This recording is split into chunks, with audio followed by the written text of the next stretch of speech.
बिस्मिल्लाहिर्रहमानिर्रहीम, अस्सलाम वालेकुम, welcome to world view with Sadia Afsar. दहशतगर्दी सिर्फ वो नहीं जिसमें आपको मुसल्लह लोग नज़र आ रहे हों, जिसमें आपको खुदकुश जैकेटें और बमबार नज़र आ रहे हों, जिसमें आपको ये तमाम अफराद गोलियां बरसाते और गोला बारूद के साथ नज़र आ रहे हों। एक और फॉर्म ऑफ टेररिज्म भी है जो कि इससे कम ख़तरनाक नहीं है, और वो है नज़रियाती दहशतगर्दी। और इसकी पूरी की पूरी तर्जुमानी मुकम्मल अंदाज में आपको आपके पड़ोस में RSS की शाख BJP की सूरत में नज़र भी आ रही है। अगर हम बात करें बाबरी मस्जिद की, जिसको अब 33 साल होने वाले हैं, 6 दिसंबर 1992 को 16th सेंचुरी की ये एक मशहूर बाबरी मस्जिद जिसको राइट विंग हिंदू मॉब ने शहीद कर दिया था, इसके 33 बरस मुकम्मल होने पे हम मुख्तलिफ बयानात देख रहे हैं। अब उसमें जो सबसे ज़बरदस्त चीज़ जो है वो उनके अपने मुल्क के अंदर से आवाज़ें आना शुरू हुई हैं कि जिस अंदाज़ में बाबरी मस्जिद को शहीद करके यहाँ पे राम मंदिर की तामीर की गई थी, हम दोबारा से बाबरी मस्जिद बनाएंगे। और ये बयान क्या है, ममता बनर्जी की जो जमात है TMC, उनके एक MLA हैं हुमायूं कबीर, उन्होंने बयान दिया। लेकिन उसके बाद उनके साथ वही सलूक हुआ जो इस वक्त आपको हिंदुस्तान में तमाम अक़लियतों के साथ नज़र आता है। उनको एक ऐसे शख्स के तौर पे दिखाया जा रहा है उनके मीडिया में जो कि हिंदुओं से नफ़रत करता है, एक ऐसा शख्स जो कि सिर्फ़ और सिर्फ मुसलमानों की साइड ले रहा है। और क्यों ये बयान दिया कि जी बाबरी मस्जिद की दोबारा से वो बुनियाद रखेंगे, इस पे बहुत से सवालात उठाए जा रहे हैं। और साथ ही ममता बनर्जी पर भी ऐसी ही तनकीद सुनने को मिल रही है। साथ ही अगर आप देखें तो ना सिर्फ मुसलमान, वहाँ पे जो सिख्स मौजूद हैं, जहाँ जो उनके अपने दलित्स मौजूद हैं, वो तमाम के तमाम आपको परेशान नज़र आते हैं। उन सब के साथ ही ये सलूक रवा रखा जा रहा है। ख़ास तौर से मैंने जो बाबरी मस्जिद का जिक्र किया वो इस वजह से भी अहम हो गया है 33 बरस होने पे कि 25 नवंबर को यहाँ पे ये प्लान बनाया गया है RSS की शाख BJP की तरफ से, मोदी की तरफ से, कि वो हिंदुत्व का झंडा लहराएंगे यहाँ राम मंदिर में। और जिस पे हम देख रहे हैं कि तमाम मुसलमानों की तरफ से भी ऑब्वियसली एक बहुत ज़्यादा शोर मचाया जा रहा है, जो सिख्स हैं उनकी तरफ से भी बहुत शोर मचाया जा रहा है कि ये हम नहीं होने देंगे। अब एक ऐसा मौका है जहाँ आज तमाम सिख्स जो हैं वो अमेरिका में हों, UK में हों, वो तमाम के तमाम कनाडा में इकट्ठे हो रहे हैं, रेफरेंडम कराया जा रहा है। खालिस्तान मूवमेंट हम देख रहे हैं कि हर गुजरते दिन के साथ मज़ीद ज़ोर पकड़ती चली जा रही है। वहीं पे जो सिख्स फॉर जस्टिस एक पार्टी है, उनके रहनुमा हैं गुरपतवंत सिंह पन्नू, उन्होंने ये कहा है कि मुसलमान तमाम के तमाम इकट्ठे हों, अयोध्या जाएं और वहाँ पे ये जो प्लान है इस वक्त हिंदुत्व का परचम लहराने का राम मंदिर के बाहर, इसको नाकाम बनाएं। और 25 नवंबर को ये एक दहशतगर्दी की कार्रवाई होने जा रही है बकौल उनके। और साथ ही उन्होंने कहा कि हम जो सिख्स हैं वो भी अपनी जद्दोजहद जारी रखे हुए हैं और जमहूरी तरीके से हम चाहते हैं कि हम आज़ादी लें और खालिस्तान बने। अब ये जो एक फाशिस्ट सोच है ये न सिर्फ हिंदुस्तान के अंदरूनी हालात ख़राब कर रही है, बल्कि एक जो इन्होंने मीडिया के थ्रू नैरेटिव बनाया, जो पूरी दुनिया में शाइनिंग इंडिया का नैरेटिव था, एक सेकुलर इंडिया का नैरेटिव था, उसको भी शदीद धचका पहुंचा है। वो भी आहिस्ता आहिस्ता लोगों के सामने, पूरी दुनिया के सामने एक्सपोज हो रहा है। हिंदुस्तान में ही जमीयत उलमा हिंद के सदर हैं मौलाना अरशद मदनी, उन्होंने भी एक बड़ा ज़बरदस्त सवाल उठाया। और वो सवाल एक ऐसा है जो कि वाकई हिंदुस्तान में हर उस शख्स को जो अपने आप को प्रोग्रेसिव और लिबरल और सेकुलर करार देता है उसको पूछना चाहिए। उन्होंने कहा कि जी अगर न्यूयॉर्क शहर का मेयर एक मुसलमान बन सकता है, लंदन शहर का मेयर मुसलमान बन सकता है, लेकिन भारत, इंडिया एक ऐसी जगह बन चुकी है जहाँ पे एक मुसलमान किसी यूनिवर्सिटी का वाइस चांसलर नहीं बन सकता है। अब उन्होंने एक अल-फलाह यूनिवर्सिटी का भी हवाला दिया कि देखिए वहाँ क्या हुआ, जेल में पकड़ के डाल दिया गया और वो कब तक जेल में रहेंगे किसी को नहीं पता। सो इस पूरे आज मामले पे ज़रा बात करते हैं इस पहले सेगमेंट के अंदर, और ये भी जानने की कोशिश कि इंटरनेशनली भी अगर हम देखें तो मोदी ने हमेशा शायद नेतन्याहू की जो प्लेबुक है उसी को आजमाया है या उसी पर अमल दरामद किया है। और यही खुशफहमी या गुमान रहा है कि अगर वहाँ पे कुछ नहीं हुआ, वो ग्रेटर इजराइल का प्लान लेकर चल रहे हैं, तो मेरा जो अखंड भारत का प्लान है वो भी इसी किस्म की कार्रवाइयों से पूरा होगा। इस तमाम पे बात करेंगे। माहिर बैनुल-अक़वामी उमूर डॉक्टर शबाना फयाज साहिबा हमें ज्वाइन कर रही हैं। डॉक्टर साहिबा बहुत बहुत शुक्रिया, आपने प्रोग्राम के लिए वक्त दिया। सबसे पहले तो बताइएगा ये जो बाबरी मस्जिद वाला ऑब्वियसली एक सानहा था, 33 बरस हो गए, मुसलमानों ने बहुत इस पे आवाज़ भी उठाई, हिंदुस्तान के अपने अंदर काफ़ी आवाज़ें आई, लेकिन हर उस आवाज़ को दबाया जाता रहा, ख़ास तौर से जब से मोदी बरसर इक़्तिदार है। अब वहाँ पे राम मंदिर की तामीर वाला मामला हो और उस पर वहाँ ये कह देना कि जी 25 नवंबर को हम हिंदुत्व का झंडा लहराएंगे, आपको लगता है कि ये जो इनका प्लान है ये रुक सकता है, जो मुसलमानों की वहाँ एफर्ट्स हैं? और अगर ऐसा हो जाता है, इसमें ये कामयाब हो जाते हैं, सो इसके उनके अपने मुल्क में जो अक़लियतें ख़ास तौर से मुसलमान हैं उनके लिए क्या इम्प्लीकेशंस हो सकती हैं? Thank you so much. आपने बड़ा ही अच्छा और बहुत ही क्रिटिकल टॉपिक है, अच्छे से ज्यादा तकलीफ दे टॉपिक है जो आज हम डिस्कस कर रहे हैं। जी। बाबरी मस्जिद का जो सान्या है, जब हम बड़े हो रहे थे तो हमेशा हम उसके बारे में सुनते थे। हमारे पेरेंट्स भी बहुत गमज़दा होते थे और हम भी बड़े हैरान होते थे कि हमारे साथ नेबर्स में क्या हो रहा है। लेकिन अनफॉर्चुनेटली ये एक बाबरी मस्जिद का जिस तरह इसमें थोड़े अटैक्स हुए, जिसमें इनमें झड़पें हुई और बड़ा जुल्म हुआ, उसके बाद उसको शहीद कर दिया गया। ये एक जो बीजेपी का एजेंडा इलेक्टोरल पॉलिटिक्स का ये हिस्सा बन गया कि उसकी बुनियाद पर ये एक मेजर प्रॉमिस था कि जी। भाई अगर हम पावर में आएंगे तो उसकी जगह हम राम मंदिर बनाएंगे।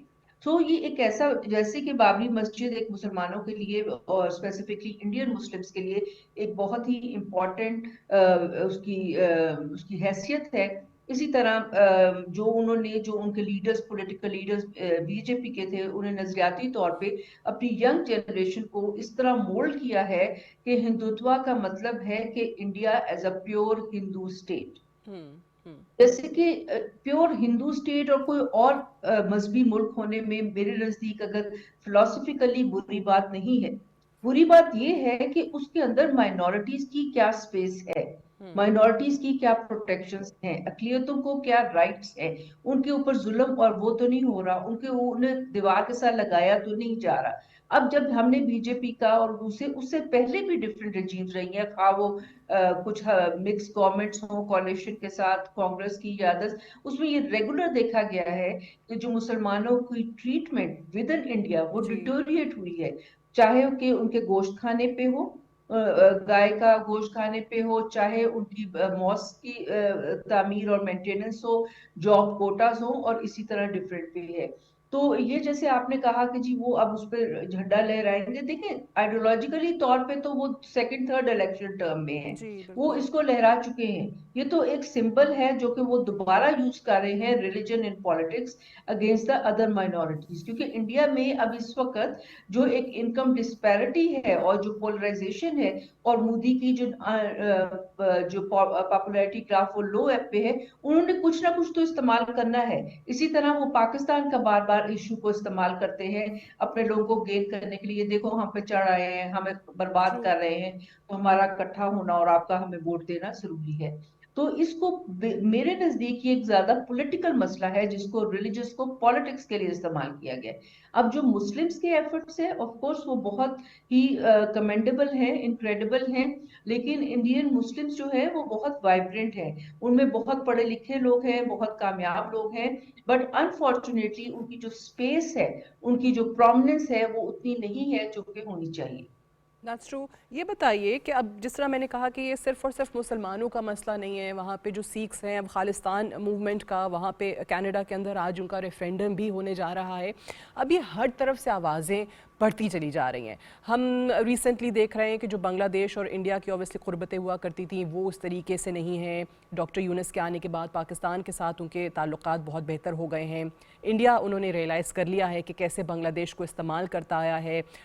शेख हसीना वाजिद की हुकूमत के दौरान क्या क्या हुआ, अब वो भी 7 सिस्टर स्टेट्स जो हैं वो शिमाल मशरक़ी रियासतें हैं भारत के अंदर, उनमें जो तहरीक हैं, वहाँ से जो अलहदगी पसंदी की आवाज़ें उठ रही हैं वो भी उनका जिक्र कर रहे हैं। तो आपको लगता है कि जो सेपरेटिस्ट मूवमेंट्स हैं ये आने वाले दिनों में ज़्यादा ज़ोर पकड़ेंगी इनके अपने पॉलिसीज़ के बायस, हालांकि इलेक्शंस जैसे तैसे करके ये जीतते चले आ रहे हैं। अभी हमने देखा है रिसेंटली जो बिहार का भी इलेक्शन है, जाली वोट्स का वहाँ पे उन पे तनकीद हुई कि जी जाली वोट्स हैं, वोटर लिस्टें गलत डाली गई हैं, जिस भी तरीके से धौंस धांधली के ज़रिए, लेकिन उन्होंने वहाँ पे इलेक्शन जीता। सो आपको क्या लगता है कि ये अलहदगी पसंद तंजीमें जो इस वक्त काम कर रही हैं या आवाम में जो गुस्सा है वो आने वाले दिनों में कैसे मज़ीद उभर के सामने आएगा? देखिए, इंडिया की अगर आप हिस्ट्री देखें, उनका पॉलिटिकल लैंडस्केप देखें, तो within India mostly at times it has been boiling. बहुत बड़ा है, बहुत ज्यादा स्टेट्स टू गवर्न है, और उतनी ज्यादा उसके अंदर एजुटेशन है, उसके अंदर उतनी ही ज्यादा एंटी सेंटर मूवमेंट्स हैं, क्योंकि जो सेंटर है उसने डिफरेंट जो ऑर्गन्स ऑफ स्टेट हैं, different parts of the hmm. Country है, उनको एम्पावर नहीं किया। ऑन पेपर वहां पे लोकल गवर्नमेंट्स भी हैं, but the fact of the matter is कि सेंट्रलाइज्ड पार्टीज हैं, politics with in the parties democratic बिल्कुल नहीं है।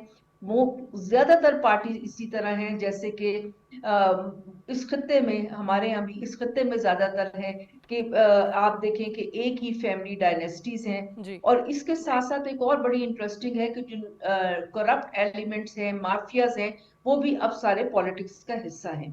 तो अकलीतों को दबाना एक नॉर्मल सी बात है, उसमें अकलीतों के लिए बड़ी कम स्पेस रह जाती है। उसका ज्यादातर देखा गया है, या तो वो बड़े ये जो भी स्टेक होल्डर्स हैं उनके साथ लग के अपने जो राइट्स हैं उसको सिक्योर करती हैं, जैसे कांग्रेस के साथ लगते हैं, सिख्स जो होते हैं कुछ मुस्लिम्स के साथ लगते हैं, फिर इसी तरह डिफरेंट दलित्स हैं उनकी मुस्लिम्स के साथ और डिफरेंट उसके साथ होती हैं।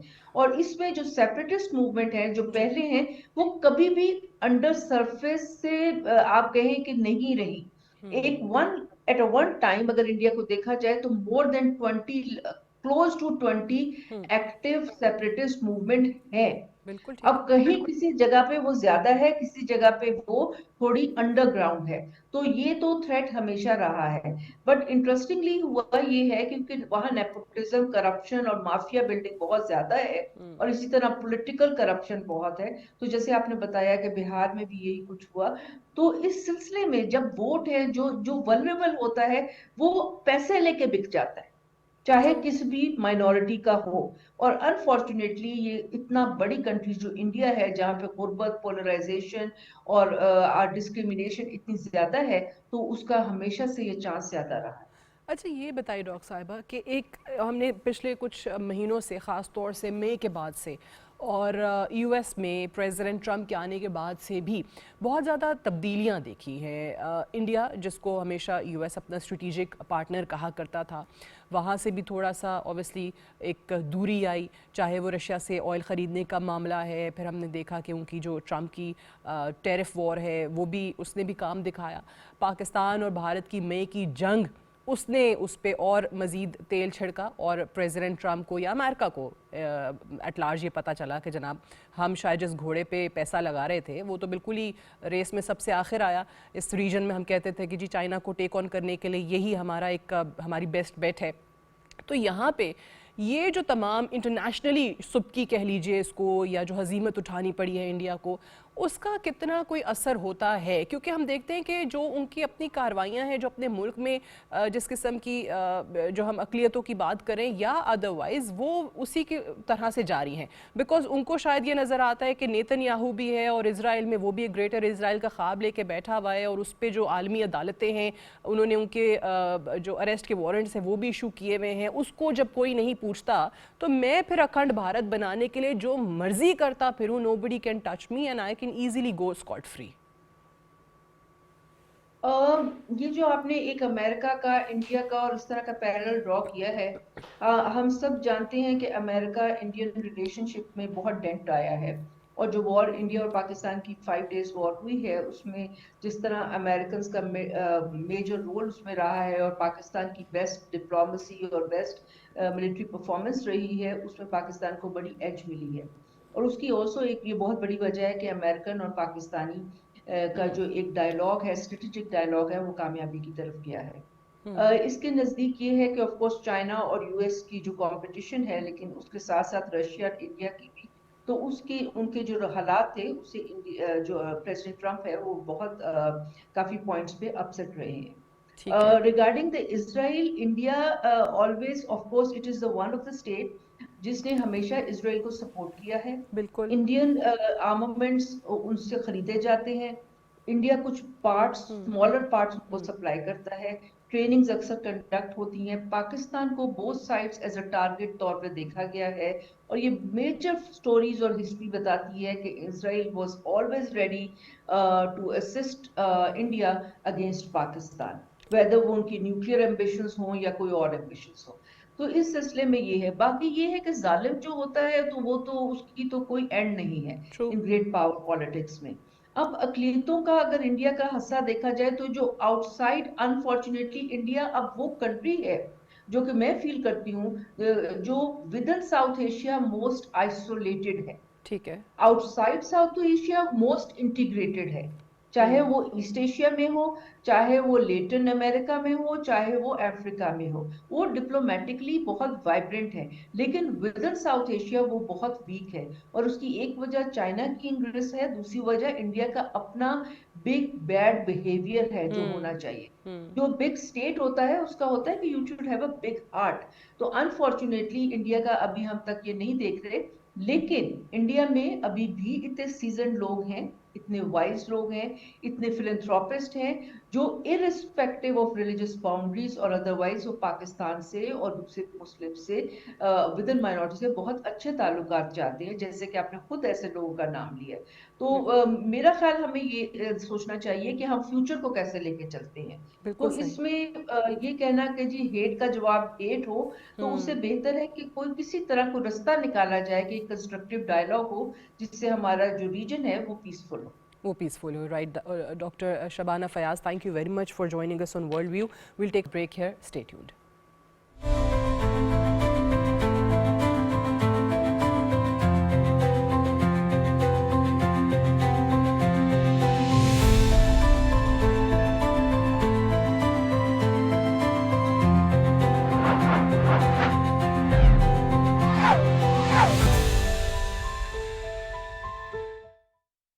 अपनी जिंदगी की कद्र करें। बैरून मुल्क सफर के लिए मुल्की कवानीन पर अमल कीजिए।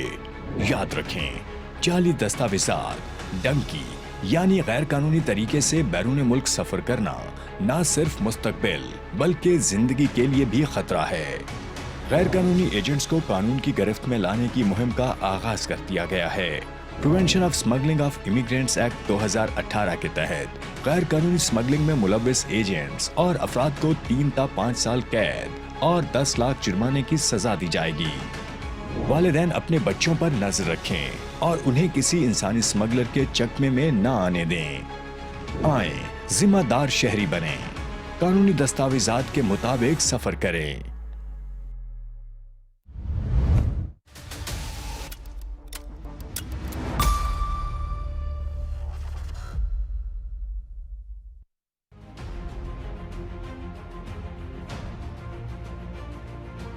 कश्मीरी आवाम को हक के खुद इरादियत के मुतालबे की सजा देने के लिए मोदी हुकूमत उनकी जायदादों पर कब्जा कर रही है। काबिज भारतीय हुक्काम ने मकबूजा जम्मू और कश्मीर के पूंछ और पुलवामा इजला में कश्मीरियों की मजीद जायदादें जब्त कर ली हैं। मोदी हुकूमत एक सोचे समझे मंसूबे के तहत कश्मीरियों को जायदादों और नौकरियों से महरूम कर रही है।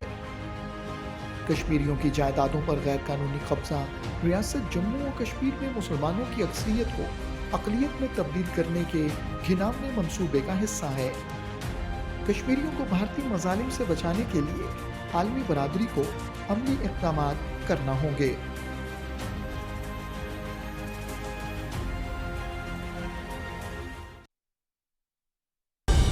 दुरुस्त, हर वक्त, बर वक्त।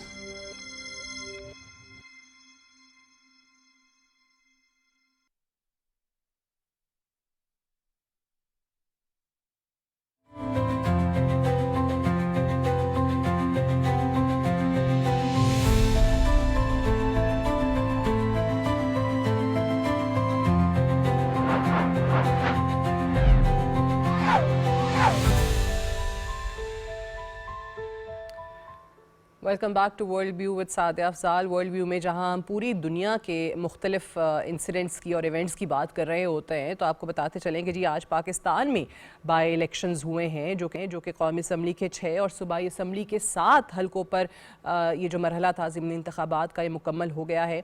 और इस सेगमेंट में आपको ज़रा ये बताते हैं कि कहाँ कहाँ पे ये वोटिंग का सिलसिला हुआ है, कहाँ कहाँ ये इलेक्शंस हुए हैं। कौमी असम्बली के हलकों को अगर हम देखें तो NA 18 Haripur, NA 129 Lahore, NA 143 Sahiwal, NA 185 DG Khan, NA 96 Faisalabad और NA 104 फैसलाबाद, यहाँ पे ये नेशनल असम्बली के लिए वोटिंग हुई है। जबकि सूबाई असम्बली के जो हलके हैं वो है PP 98, PP 115 और PP 116, PP 73 Sargodha, PP 87 Mianwali, PP 203 Sahiwal और PP 269 मुजफ्फरगढ़।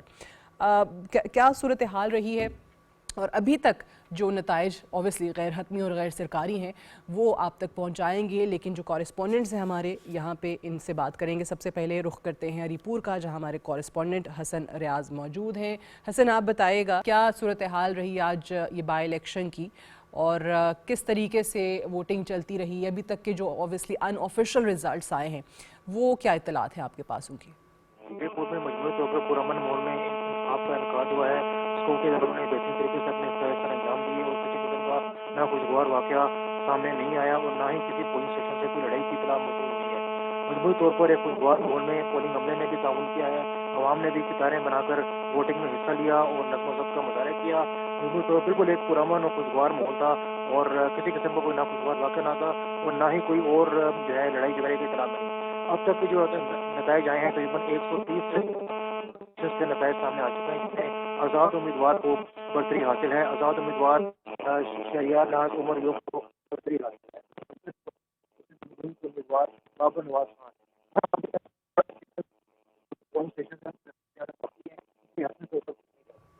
अच्छा हसन, आपकी आवाज़ नहीं आ रही मुझ तक, दोबारा रब्ता करने की कोशिश करेंगे। आपको बता दें कि हम हरीपुर की बात कर रहे थे, NA 18 जहाँ पे ये ज़िमनी इंतखाब हुआ है। यहाँ पे 9 उम्मीदवार जो थे वो मैदान में थे। पहले तो आपको ये बताएं कि यहाँ पे ज़िमनी इलेक्शन हुआ क्यों है।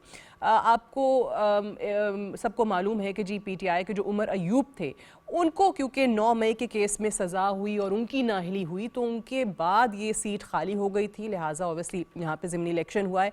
और यहाँ पे जो अभी हमारे कॉरेस्पॉन्डेंट भी बता रहे थे, जो जितना मैं समझ सकी कि जो आज़ाद उम्मीदवार हैं शहनाज, उनको बरतरी हासिल है और ये PTI के हिमायत याफ्ता आज़ाद उम्मीदवार हैं। इसके अलावा यहाँ पे नून लीग के बाबर नवाज़ ख़ान और पीपल्स पार्टी की इरम फातिमा, इनके दरमियान कहा जा रहा था कि जी बड़ा सख्त मुकाबला होगा और अभी तक यही कहा जा रहा है कि जी जो आज़ाद उम्मीदवार हमारे हरीपुर के अंदर थे, हमारे कॉरेस्पॉन्डेंट बता रहे हैं कि फ़िलहाल क्योंकि अनऑफिशियल रिज़ल्ट्स हैं, गैर हतमी हैं और ऑब्वियसली अभी कहीं पर भी वोटिंग का जो काउंटिंग का अमल है वो पूरी तरीके से मुकम्मल नहीं हुआ।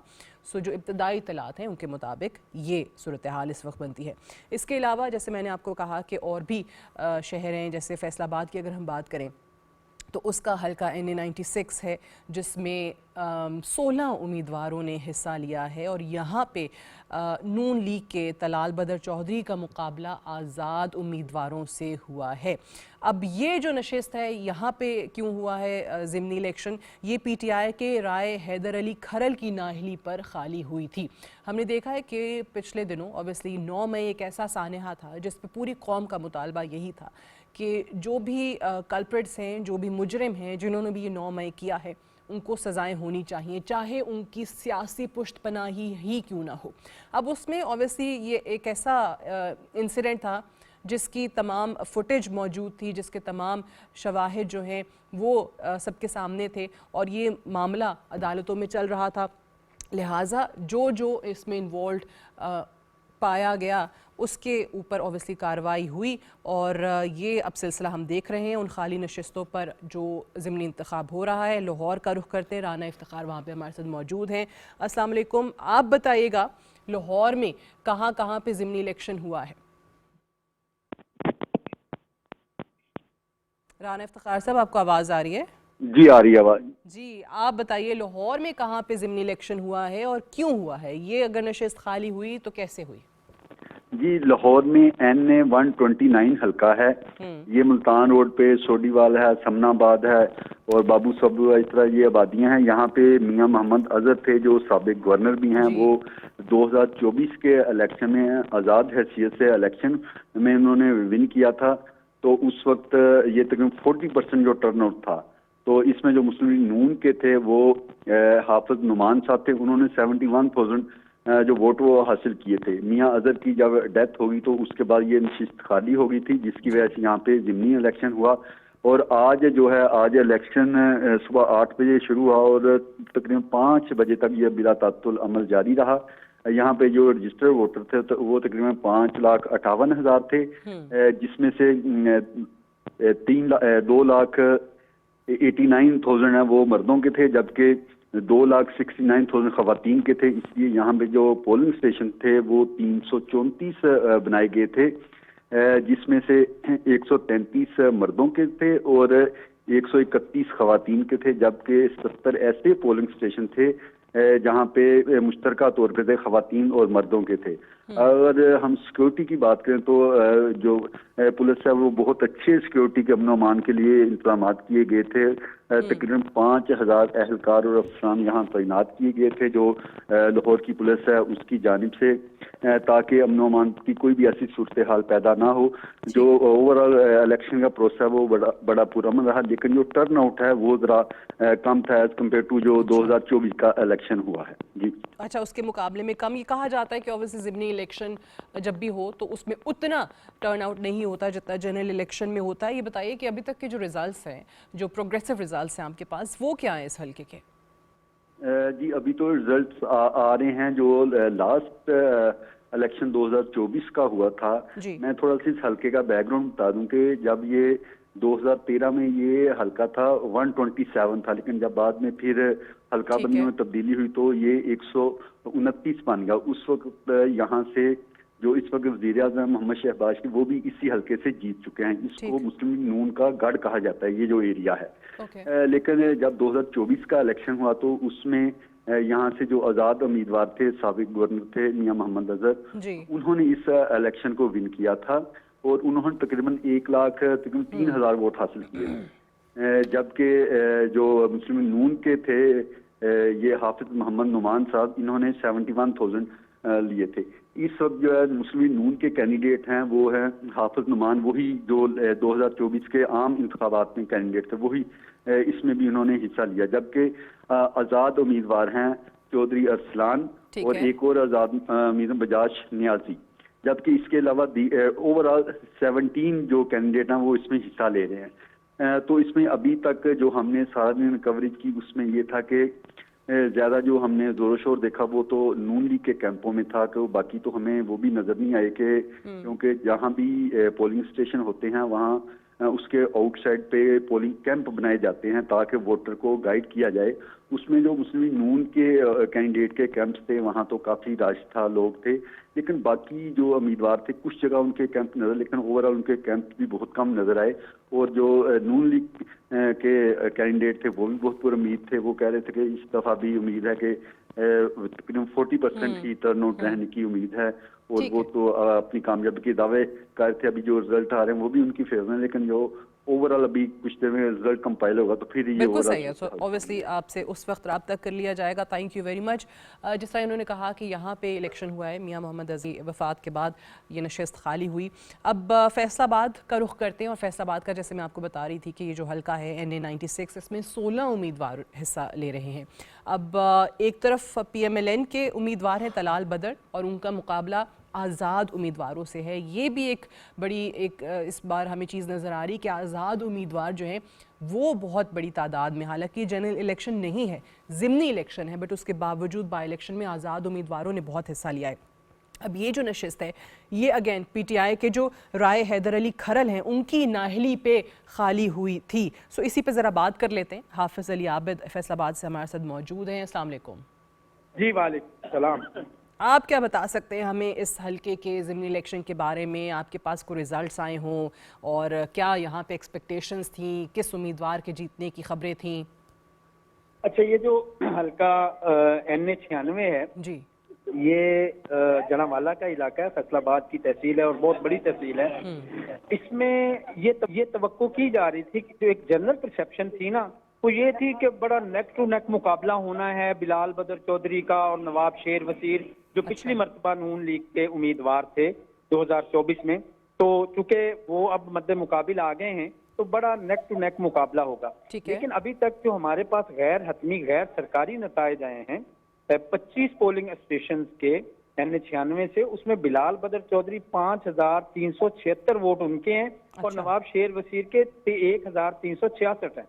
अब ये देखें 4000 वोट का जो है वो फर्क यहीं पे निकल आया। तो बिलाल बदर चौधरी जो है वो काफी आगे निकल गए।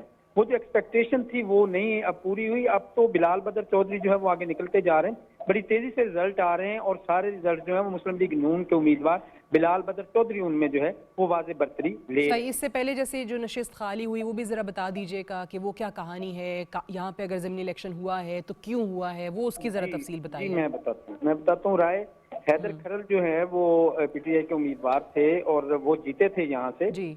9 मई के जो वाकयात थे उनमें अदालत ने उनको सजा दी और वो नाअहल हो गए।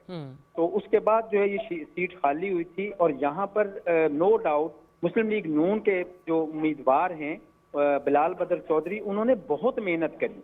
मतलब हम कैंपेन भी जो है उसको भी देखते रहे, तो उन्होंने बहुत मेहनत की है और उनकी अब ये मेहनत का नतीजा है कि वो वाज़े बरतरी जो है वो ले हैं। चले, और ये जो ज्यादा मैं बात कर रही हूँ कि इस वक्त इस बार आपको आज़ाद उम्मीदवार ज्यादा नजर आए, हालांकि ज़िमनी इलेक्शन है, ये क्या ट्रेंड शो करता है?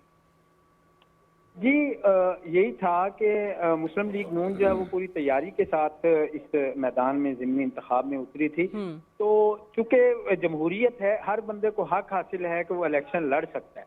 बिल्कुल, जो मतलब वोटर है, जो उम्र उसकी पूरी है और वो हक जो है वो रखता है। तो इस मरतबा आप अच्छा इससे ये देखें कि ये नहीं कहा जा सकता कि कोई दबाव था। जितने ज्यादा आजाद उम्मीदवार आए हैं वो ये बताते हैं कि जमहूरियत मुस्तहकम है, किसी को नहीं रोका गया।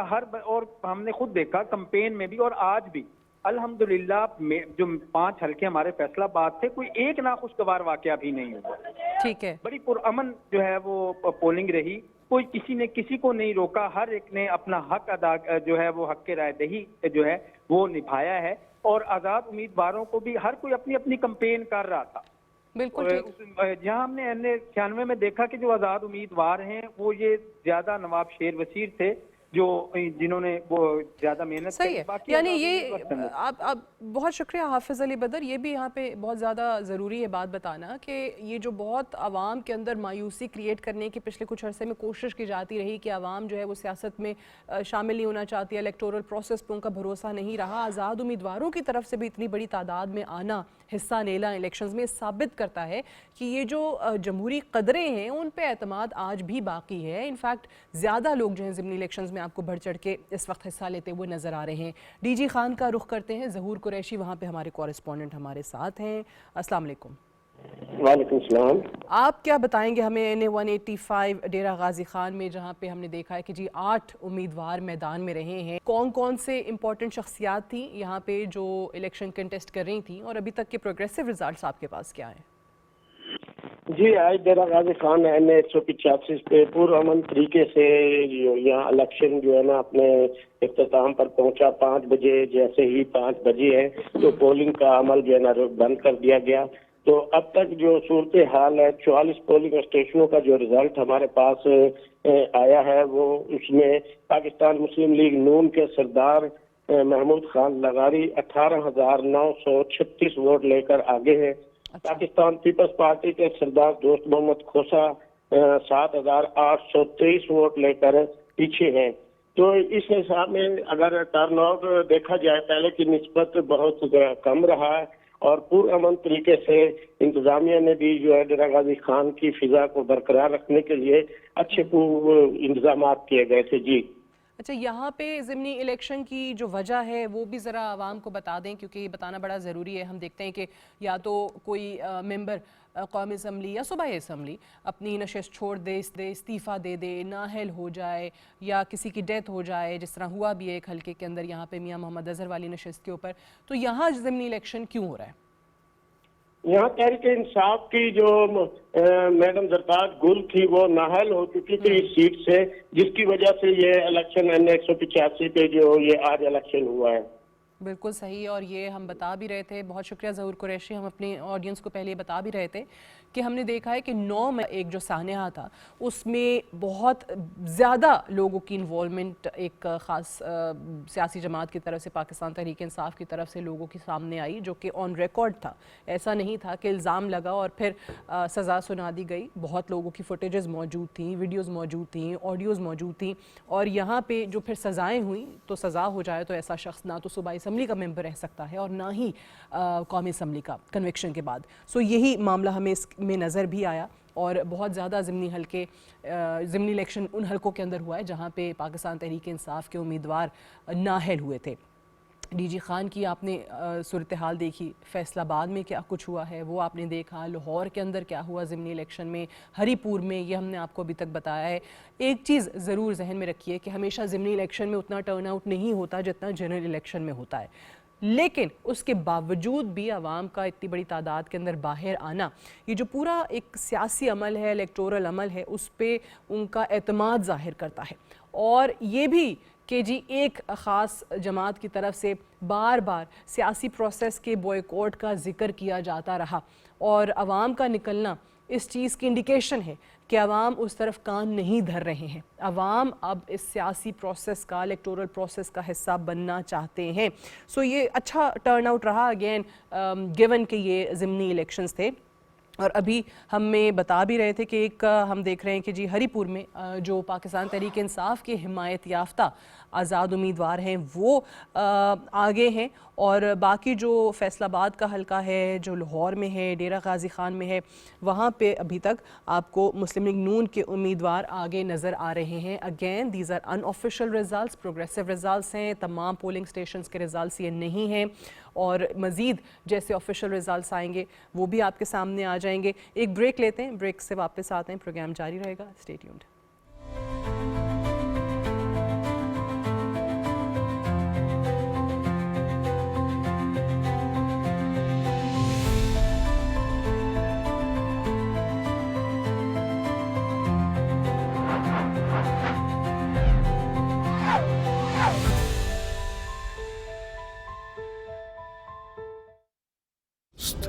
हर वक्त क़याम पाकिस्तान से आज तक हमारी कहानी, हमारी तारीख इबारत है एक जहदे मुसलसल से। दुश्मन की मुसल्लत की गई जंगें, दहशत गर्दी का नासूर, एटमी कुव्वत बनने पर लगाई गई बंदिशें, कुदरती आफात और सियासी बदअमनी। पाकिस्तान और पाकिस्तानियों ने इन सब मुश्किलात को शिकस्त दी है, तो हम फिर क्यों ना आगे बढ़ें एक होकर। मुख्तलिफ शोबों में सरमायाकारी के मौके, सीपेक जैसे मंसूबों के इम्कानात, हमारे नौजवान, कितनी वजह हैं हमारे पास पुर-उम्मीद रहने की। आए मिलकर उम्मीद के दिए जलाएं रोशन मुस्तकबिल के लिए। Believe in yourself, believe in Pakistan.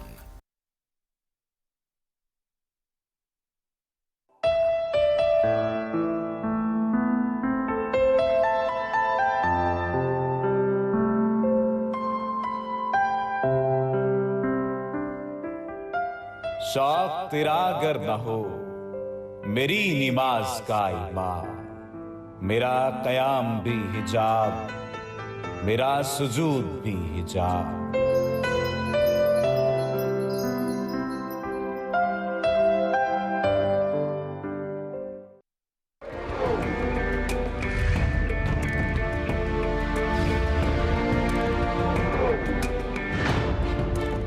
हम सब पाकिस्तानी हैं, और हम में से कोई भी सिंधी, बलोची, बंगाली, पठान या पंजाबी नहीं है। हमें सिर्फ और सिर्फ अपने पाकिस्तानी होने पर फख्र होना चाहिए।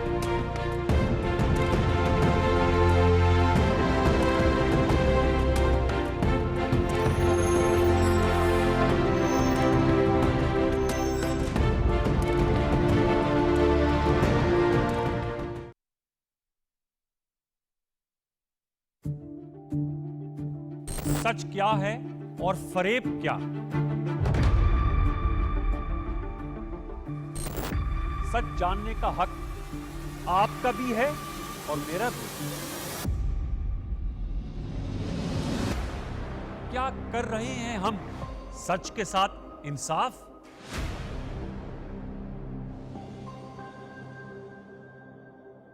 सच तो यह है कि सच बोलना, सुनना और बर्दाश्त करना मुश्किल है। कोशिश जारी रखेंगे हक़ाइक़ सामने लाने की और झूठ का पर्दा चाक करने की। प्रोग्राम सच तो ये है में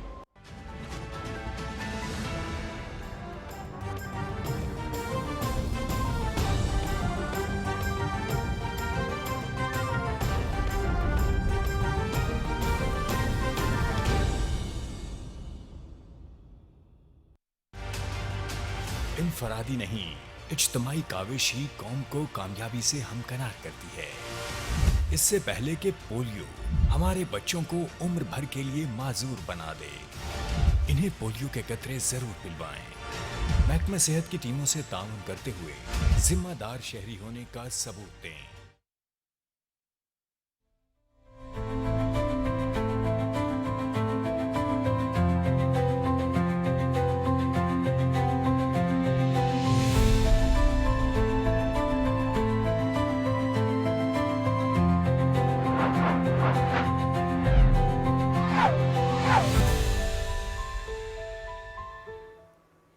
welcome back to world view with Sadia Afzal. हम ब्रेक पे जाने से पहले बात कर रहे थे जो ज़िमनी इलेक्शंस इस वक्त मुल्क में हुए हैं, कौमी असम्बली के 6 और सूबाई असम्बली के 7 हलकों पर वोटिंग का अमल ऑब्वियसली मुकम्मल हो चुका है और हमारे पास जो प्रोग्रेसिव और अनऑफिशियल रिजल्ट्स आ रहे हैं वो आप तक पहुँचा रहे हैं। हमने मुख्तलिफ शहरों का रुख किया अपने दूसरे सेगमेंट के अंदर और एक बार दोबारा जाते हैं NA 129 लाहौर। ये वो नशिस्त है जो मियाँ अजहर की वफ़ात के बाद खाली हुई थी और यहाँ पे ज़िमनी इलेक्शन हुआ है। इससे पहले हमारे जो कॉरेस्पॉन्डेंट थे राना इफ्तिखार, वो भी यहाँ की सूरत हाल से आगाह कर रहे थे। लेकिन इस वक्त तक के जो रिज़ल्ट्स आए हैं वो क्या शो करते हैं, वो क्या चीज़ इंडिकेट करते हैं, कौन से कैंडिडेट्स ज़्यादा इस वक्त आगे नज़र आ रहे हैं, इस पर ज़रा बात करते हैं। खावर चौधरी हमारे कॉरेस्पॉन्डेंट मौजूद हैं। अस्सलाम वालेकुम खावर, बताइएगा। आई थिंक कॉल ड्रॉप हो गई है, रिकनेक्ट करने की कोशिश करते हैं। NA 129 पे जो पहले भी हमें रिज़ल्ट सामने आए थे कि यहाँ 334 पोलिंग स्टेशंस में से 46 के जो गैर हतमी और गैर सरकारी नताइज हैं उनके मुताबिक नून लीग के हाफिज़ मियाँ मोहम्मद नोमान जो हैं वो 4296 वोट लेकर पहले नंबर पर इस वक्त नज़र आ रहे हैं। आज़ाद उम्मीदवार आपको हर हलके में, चाहे वो फैसलाबाद में है, हरीपुर में है, DG खान में है, लाहौर में होने वाला ज़िमनी इलेक्शन है, आपको हर जगह पर नज़र आता है कि आज़ाद उम्मीदवार जो हैं वो बड़ी तादाद में इन ज़िमनी इंतखाबात में हिस्सा ले रहे हैं इस बार। और ओबियसली कुछ ऐसे आज़ाद उम्मीदवार भी हैं जिनको किसी न किसी पॉलिटिकल पार्टी की सपोर्ट हासिल है, जैसे कि हमने हरीपुर में देखा NA 19 के अंदर, वहाँ पे जो पाकिस्तान तहरीक इंसाफ हैं उनकी तरफ से आज़ाद उम्मीदवार को सपोर्ट किया गया था, जहाँ पे वो नज़र आते हैं। साहिवाल हम जाते हैं और साहिवाल में खावर चौधरी हमारे कॉरेस्पॉन्डेंट हैं, वहाँ की सूरत हाल भी उनसे जानते हैं। अस्सलाम वालेकुम। वालेकुम। साहिवाल में जो ज़िमनी इलेक्शन हुआ है इसके हवाले से आप क्या बता सकते हैं हमें? क्या आपके पास अभी तक रिजल्ट्स हैं और कौन सी अहम ऐसी शख्सियात थी जिन्होंने यहाँ से कंटेस्ट किया है? मैम साहिवाल NA 143 ज़िमनी इंतखाबात में अब तक पुलिस स्टेशन में 168 हैं जो सरकारी के मुताबिक मुस्लिम लीग नून के चौधरी मोहम्मद हुसैन भट्ट साहब हैं 46,907 वोट लेकर पहले नंबर और इनके मध्य मुकाबला आज़ाद उम्मीदवार थे ज़रार अख्तर साहब जो कि दूसरे नंबर पे, उन्होंने 3147 वोट अब तक हासिल की। और अगर बात की जाए इस हल्के की तो इस हल्के में कुल टोटल जो वोटर थे वो 6,10,044 हैं, जिनमें मर्द वोटर जो है 3,36,104 और खवातीन वोटर 2,83,940। ठीक है। और यहाँ पे ज़िमनी इलेक्शन की खाबर वजह क्या है? यहाँ ज़िमनी इलेक्शन ये जो हो रहा है, ये जो नशिस्त खाली हुई है, ये क्यों हुई? 9 मई के वाक़यात की वजह से नाअहल होने वाले जो इंसान हसन नवाज उनकी जगह पे बिल्कुल सही है, बहुत शुक्रिया ख़ावर। जैसे हम आपको पहले भी बता रहे थे कि बहुत ज़्यादा नशिस्तें जो कि 9 मई के वाक़यात में जिन लोगों को सज़ाएं हुई हैं, जो कि सूबाई असम्बली के या कौमी असम्बली के मेंबर थे, वो नशिस्तें खाली हुई हैं। सज़ा होने के बाद कोई शख्स मेंबर कौमी असम्बली या सूबाई असम्बली नहीं रह सकता है कन्विक्शन के बाद, लिहाजा यहाँ पर ज़िमनी इलेक्शंस हुए हैं। सो अभी तक के जो नताइज थे वो हमने कोशिश की आप तक पहुँचा दें अपने इस प्रोग्राम के थ्रू, और मज़ीद जो अपडेट्स होंगी, मज़ीद जो ऑफिशियल रिजल्ट्स भी और प्रोग्रेसिव रिजल्ट्स भी ऑब्वियसली वो पाकिस्तान टेलीविज़न आप तक पहुँचाता रहेगा। बहुत शुक्रिया देखने का, खुदा हाफिज़।